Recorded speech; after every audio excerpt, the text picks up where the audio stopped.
De la Unidad de Alimentos para Aprender, muchas gracias por la información que nos han compartido. Por favor, permanezcan con nosotros porque ahora vamos a dar paso a las preguntas que hemos recibido a través de los diferentes canales dispuestos para ello.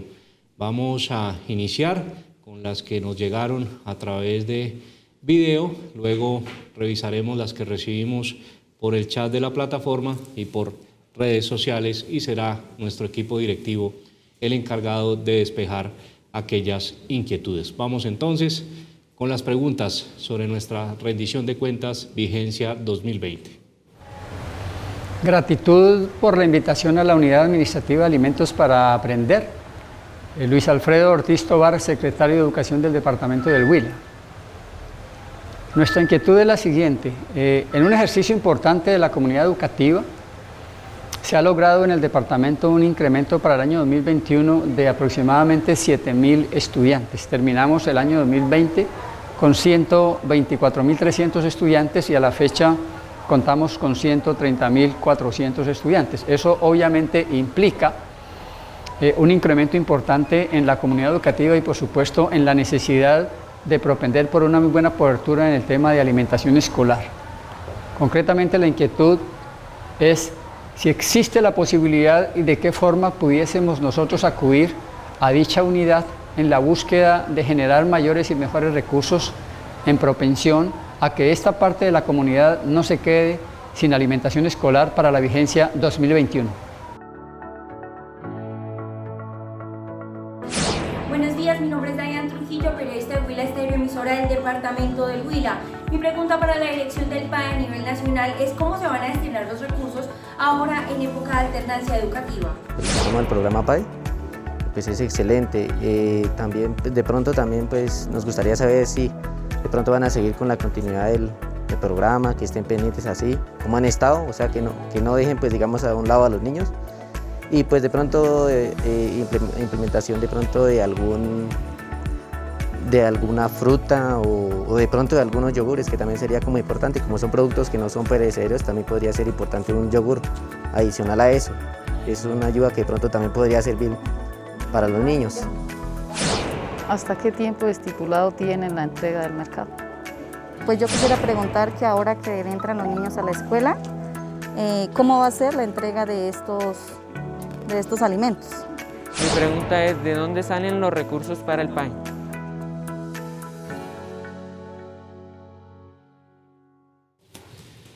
Muy bien, tenemos preguntas sobre recursos del programa de alimentación escolar, el funcionamiento del PAE en alternancia y cómo será la entrega del PAE una vez se regrese a las instituciones educativas. Si les parece, iniciamos con recursos económicos. Le damos la palabra a nuestro subdirector general, Juan David, para que nos despeje las inquietudes que recibimos sobre este tema. Juan David. Muchas gracias, Alejandro. Bueno, voy a empezar primero con la pregunta del secretario de Educación. Efectivamente, nosotros tenemos ahorita unos recursos que vemos destinados a partir de este quinto criterio que, como les contaba, fue aprobado por el Consejo Directivo. Este quinto criterio lo que busca es que aquellas entidades que hayan tenido un aumento comprobado y que además esté registrado en el CIMAT, pero que además debe estar registrado en la estrategia PAE en el CIMAT, nosotros los vamos a acompañar. La idea es que antes del 31 de marzo, o sea, antes de finalizar este mes, estamos a unos días de terminarlo, tengan la oportunidad de registrar estos beneficiarios del programa para que podamos constatar que efectivamente hubo un aumento de la matrícula, que un aumento de los beneficiarios que son del programa, y de esa manera vamos a empezar a hacer una distribución en el mes de abril. Vamos a redistribuir estos recursos que fueron aprobados por el Consejo Directivo y que están orientados a estos crecimientos efectivos y a premiar la eficiencia y oportunidad. Eso en términos, para darle respuesta al secretario. Voy entonces con la asignación de los recursos que nos hacía una de las periodistas. Efectivamente, nosotros hicimos una asignación de recursos importante en el mes de noviembre. Esta asignación de recursos contempla ya de por sí cualquiera de las modalidades de atención del programa. Entendíamos que es posible que durante esta vigencia pasáramos a tener alternancia educativa. El recurso no está discriminado para decir que tenga que hacerse para una modalidad o para la otra. Los recursos que estamos asignando hacen parte de una bolsa en la que efectivamente cubre y no tiene ninguna distinción definición. Incluso eso fue uno de los grandes cambios que hemos tenido a nivel de entidad. En años anteriores la asignación incluso discriminaba entre jornada única y jornada regular. Nosotros ya hemos eliminado esa distinción. Lo que hacemos es cofinanciar el servicio y básicamente la única restricción que les estamos pidiendo es que deben seguir los criterios de priorización del programa, pero esto es algo que finalmente se haría con cualquier tipo de recurso. Entonces no va a haber ninguna distinción sin importar si efectivamente se trata de en alternancia o no. La verdad es que los recursos están para cofinanciar el servicio, prestes como se preste.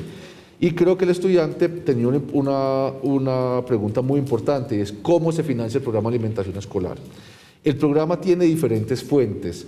Para este año estamos hablando de unas fuentes de alrededor de 2.4 billones de pesos, una suma muy importante. De estos 2.4 billones, alrededor de 1 billón, proviene de las entidades territoriales, de estos recursos propios que ponen las diferentes entidades para poder cumplir con el programa. Adicionalmente, desde el Gobierno Nacional hemos dispuesto unos recursos que vienen 1.04 billones de pesos, es decir, 1.4.536 millones de pesos, que provienen de los recursos del Presupuesto General de la Nación asignados a la Unidad de Alimentación Escolar. Y al Ministerio en su momento, pues, sino con la transición que tuvimos, pues quedaron en la unidad. 141.686 millones de pesos que son de recursos del COMPES 151, un COMPES que viene ya casi una década, que cumple ya la década del próximo año y que finalmente garantiza los recursos para unos municipios específicos. 218.505 millones de pesos que son del Sistema General de Participaciones en la partida de alimentación escolar, la partida que está consagrada en el artículo 16 de la Ley 1176.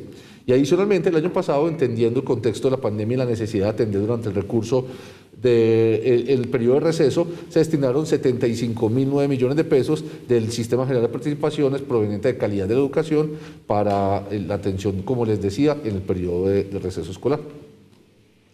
Perfecto, Juan David, muchas gracias. Con esto respondemos las inquietudes sobre los recursos económicos de la Unidad de Alimentos para Aprender y del Programa de Alimentación Escolar. También recibimos una pregunta relacionada con los alimentos, justamente el complemento alimentario, y para esto nos acompaña Ana María, nuestra subdirectora de Calidad, Análisis e Información. Muchas gracias, Alejandro. Bueno, las modalidades regulares establecidas en la 29452 incluyen frutas frescas y derivados lácteos. En el marco del PAE para aprendizaje en casa, varias entidades territoriales incluyeron productos frescos como frutas enteras de cosecha y lácteos. Casos como Cúcuta, que incluyó los duraznos, Barranquilla y Bogotá, Casanare, que incluyó mañoco y casabe, Envigado incluso incluyó en su ración para preparar en casa la carne. El gran reto que tenemos en este momento de la mano con el proceso de alternancia es regresar a las modalidades ración para preparar en casa con alimentos propios de cada región, preparaciones agradables y naturales. Entonces, tenemos toda la disposición de acompañar a las entidades territoriales. Ellos ya vienen haciendo grandes esfuerzos por incluir productos frescos, porque también a partir de este ejercicio logramos movilizar las economías locales, las compras públicas y reactivar nuevamente el país. Perfecto, Ana María, muchas gracias. Y también nos preguntan cómo va a ser el PAE, cómo va a operar el PAE una vez haya retorno a las instituciones educativas. Director, ¿le parece bien si nos ayuda con esta pregunta? Claro que sí, pero me voy a complementar de los dos temas anteriores algo.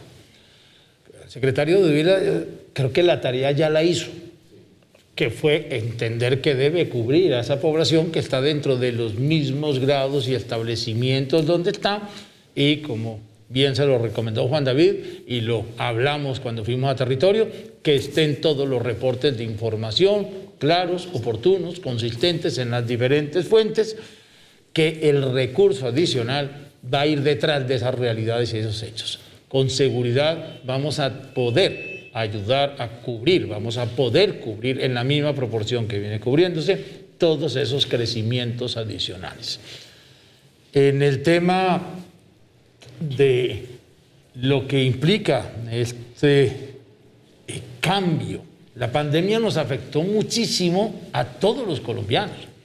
El PAE tuvo el reto de cambiarse. pero por más que hiciéramos este esfuerzo, hay afectaciones. Empiece por la cantidad de manipuladoras que hacían el trabajo en los establecimientos que hoy no tienen ese mismo trabajo. La gran cantidad de perecederos que se consume cuando es preparado en el establecimiento educativo, que casi todos son locales, los tubérculos, las frutas, las verduras, en un paquete para ser guardado un mes, no puede tener la misma flexibilidad y eso disminuyó los consumos locales. O sea, la necesidad de combatir todos juiciosamente esta emergencia sanitaria, de atender las recomendaciones de salud para salir lo antes posible y poder volver a la normalidad, es fundamental, porque las afectaciones laborales y en ingresos a millones de colombianos es muy grande. Y por eso el fin de todo esto es que volvamos a la normalidad. No puede ser el objetivo pensar en quedarnos con la pandemia y sus efectos permanentes. Y en ese sentido, la alternancia es la estrategia definida por el señor presidente, la señora ministra, que a nosotros nos rige porque somos parte del sector de educación, para hacer un proceso progresivo, gradual y seguro de regreso a las condiciones de la normalidad. Y el PAE tiene obligación de acompañar ese proceso en la medida que se dé. En todo esto, en la pandemia, el éxito ha sido la flexibilidad. La normatividad del PAE en casa se expidió al amparo de la emergencia sanitaria y tiene vigencia, como lo dice el decreto y la resolución, durante la emergencia sanitaria en cuanto a la necesidad de aislamiento social en educación. Y solo durante ese tiempo tiene la posibilidad de existir. Todos sabemos que este año arrancamos en una situación muy difícil y con todos en casa. Todos sabemos que este año es imposible que lleguemos a acabar el año con todos guardados porque el daño económico, psicológico y social, incluyendo de nuestros niños, sería enorme. Y en ese sentido, tiene que ser capaz los equipos técnicos del PAE, las secretarías, de entender que el PAE debe ir acompañando el proceso de alternancia que definen con el Ministerio de Educación. Cómo de manera gradual, progresiva y segura vamos regresando.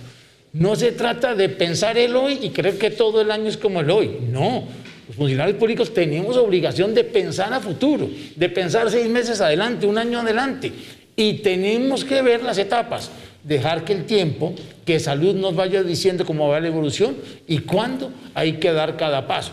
Pero nosotros desde ya debemos planear y cuando ya estén unos parcialmente entrando y cuando ya algunos sean de tiempo completo, cuando ya algunos colegios decidan reingresar, en cada una de esas condiciones no vamos a llegar a improvisar. Tenemos que estar preparados para ello. Y por eso desde el año pasado se expidió nuestra circular número 4 que daba las indicaciones para que los contratos y el funcionamiento fuera flexible para responder a esto. La Procuraduría, que lo estudió muy bien y nos consultó, terminó sacando una directiva diciendo, oiga, lo que dice la circular es de obligatorio cumplimiento, porque realmente es una muy buena interpretación de la norma y de la realidad. Entonces se trata no de que aquí alguien decida qué va a pasar en el futuro, porque nadie lo va a poder definir. Se trata de entender que el éxito de la planeación ante la inseguridad es generar planeación flexible, que sea capaz de responder a esa realidad, pero sin perder el punto de vista del fin. Y el fin es llegar a la condición regular, a que nuestros niños otra vez estén en los establecimientos educativos, teniendo buenos procesos apoyados por sus docentes para los logros de desarrollo psicosocial y además de académicos en su formación. En ese sentido, el PAE debe estar dispuesto a cada una de esas etapas en los tiempos que establezca la pandemia. Ese es, digamos, la respuesta y hay que tener la capacidad de reaccionar así se presente cada uno de los casos. Muy bien, continuamos con las preguntas que hemos recibido. Tenemos 2, se las voy a plantear a nuestro subdirector Juan David. Quisiera saber dónde puedo consultar los estados financieros de la unidad. Y la segunda es, frente a la pandemia y los procesos financieros, ¿cómo se puede manejar la alternancia y los presupuestos de ración para preparar en casa, posible preparada en sitio o ración industrializada?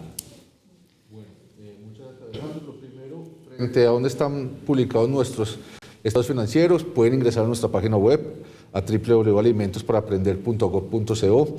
Allá van a encontrar la barra del menú principal, van a encontrar transparencia y acceso a la información. Cuando ingresen allá, encontrarán en el punto número 5, específicamente el 5.3, van a encontrar el acceso a los estados financieros. Ahí encontrarán los estados financieros de mes a mes. Pueden revisar absolutamente todos. Están obviamente el informe ejecutivo y el balance general. Ahí pueden encontrar absolutamente cómo se ha desarrollado o cómo han evolucionado las finanzas de la entidad desde su creación. Ahora, sobre cómo financieramente se deben manejar los recursos en términos de pandemia, recordarles primero que, como ya lo señaló nuestro señor director, nosotros todos los contratos que hoy en día se están ejecutando en el programa deben contemplar las diferentes modalidades de atención. No solamente podemos pensar en términos de las formas, las modalidades, de operación de la transitoria, que son las que están incluidas en las resoluciones 6 y 7, que son ración preparada en casa, bono alimentario y ración industrializada, sino que también tenemos que estar pensando en términos de las modalidades tradicionales, es decir, ración preparada en sitio y ración industrializada. ¿Eso qué quiere decir?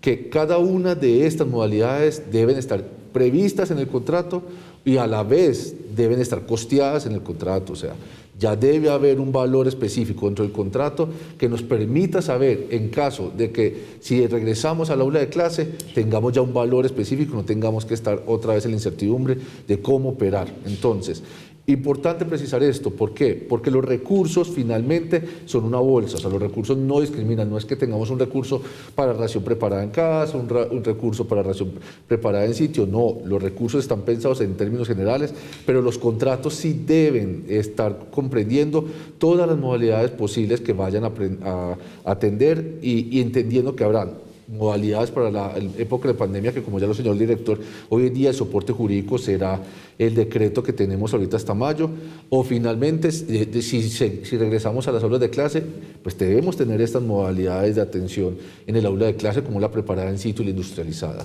Y estos valores deben estar ahí determinados, pero la fuente sigue siendo la misma. En la bolsa, lo importante es que tengamos en cuenta esa discriminación. Voy a complementarte ahí, si me lo permites.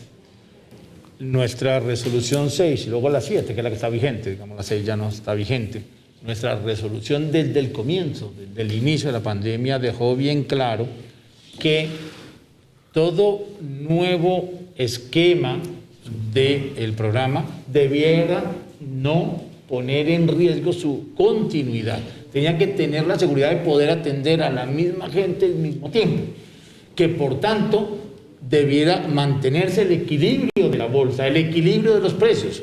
Cuando pasamos de lo que había en el colegio a la casa, lo que se hizo fue que esa cantidad de alimentos en valor equivalente debía llegar a la casa. Por tanto, no tiene ahora por qué tener problema volver a la condición de antes. No se trata de tomar de referente ahora el PA en casa. El referente es lo que estaba antes del PA en casa. Y este es un ejercicio que sucede muchas veces en las entidades territoriales, y lo viví como secretario. Cuando hay un derrumbe, una inundación, se cierra una vía y entonces no puede trabajar, o por un terremoto se daña un restaurante y entonces no pueden hacer la preparada en sitio, pues se pasa a industrializada. O sea, es la realidad la que le dice a uno que tiene que servir. No hay que hacer reglas burocráticas para que la comunidad luego le digamos, lo lamento mucho, la burocracia nos dijo que usted ahora no lo podíamos atender. No, nosotros somos los que tenemos que hacer que se adapten las condiciones para la necesidad de la gente. Y en ese sentido, por eso el contrato debe tener todas las formas posibles de suministro, de entrega, de atención, y permitir que en la medida que la realidad nos va diciendo que se puede en cada sitio, se resuelva. Y va a haber unos que entren más rápido, otros que entren antes, unos que van a tener que cambiar el esquema. Esa es la flexibilidad que pedimos. Pero tampoco sería correcto pensar mandemos a los niños ya que regresen, pero dejemos el PAE en la casa y entonces se acabe el objeto principal del programa, que es el acceso a la permanencia de los niños en el establecimiento educativo. A eso, ojalá lleguemos lo antes posible y deje tanta gente de tener, además, afectación seria, social y económica. Ese es el sueño que tenemos en todo el mundo y en el país, y todos debemos, con el juicio, lograr ganarle la guerra a este virus y volver a la normalidad. Perfecto. Las preguntas que no alcancemos a responder en este espacio serán contestadas a través de los datos que nos han dejado registrados tanto en la lista de asistencia como en el formato de listado de preguntas. Vamos con la última de este bloque. Teniendo en cuenta que Planeación Nacional emitió el nuevo puntaje del CISBEN, como unidad administrativa realizarán la modificación de la resolución 29452 en lo concerniente a los criterios de focalización, el criterio número 4, o lo solicitarán al Ministerio de Educación, ya que con este nuevo puntaje cambiaría la selección de los titulares con respecto a este criterio. Director, ¿le parece bien si nos ayuda con esta inquietud? Hemos analizado muy bien el tema, hemos además visto cómo viene esa evolución y el proceso, hemos estado en contacto con el Ministerio de Educación y realmente no estamos viendo un riesgo, una afectación. Es importante entender que en el PAE la focalización inicial es gruesa, es municipio, sede, grados, con promedio de establecimiento. El CISBEN lo que cambió fue la forma de calificarlo, o sea, digamos, teníamos antes un rango con números y ahora tenemos unas categorías dentro de las cuales está.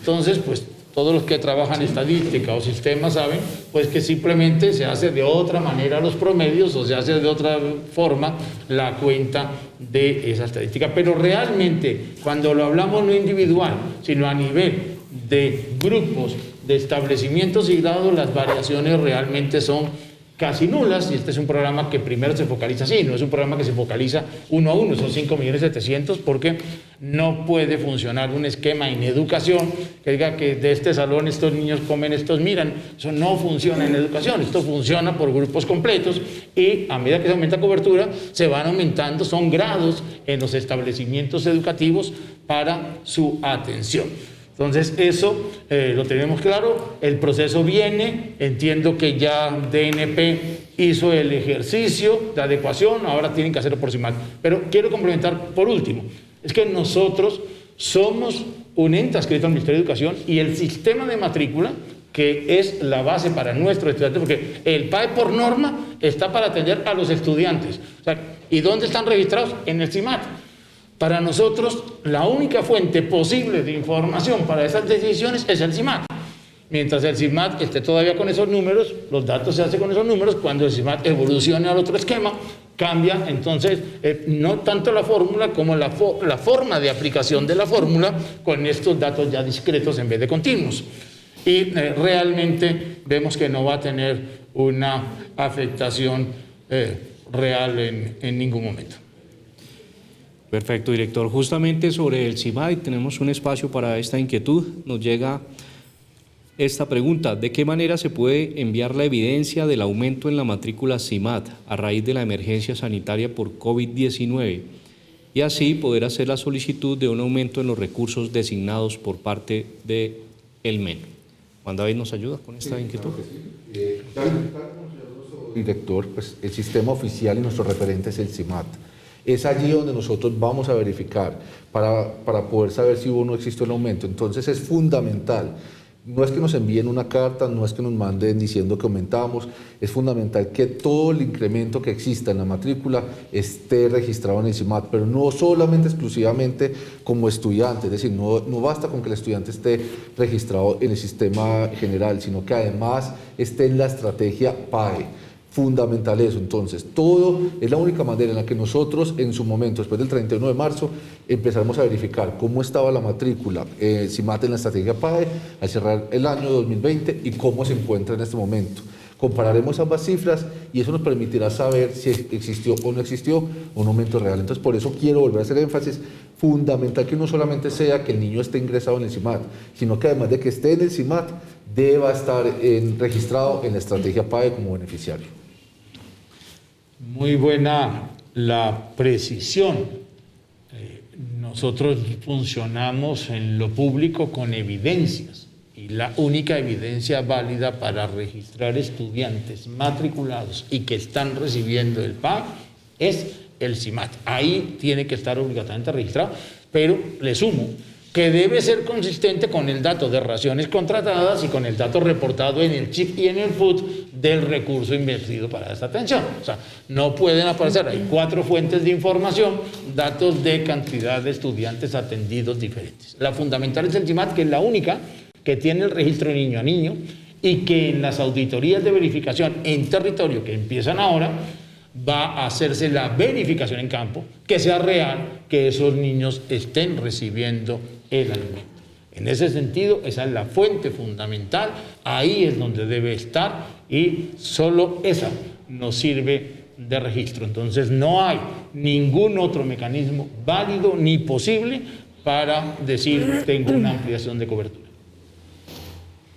Muy bien, las preguntas que no alcanzamos a responder, como les indiqué, se atenderán a través de los datos que nos han dejado registrados tanto en el formato de asistencia como en el formato de preguntas. Damos cierre a este espacio, sigan acompañándonos en un par de minutos. Volveremos para el final de este ejercicio de rendición de cuentas 2020 de la Unidad de Alimentos para Aprender.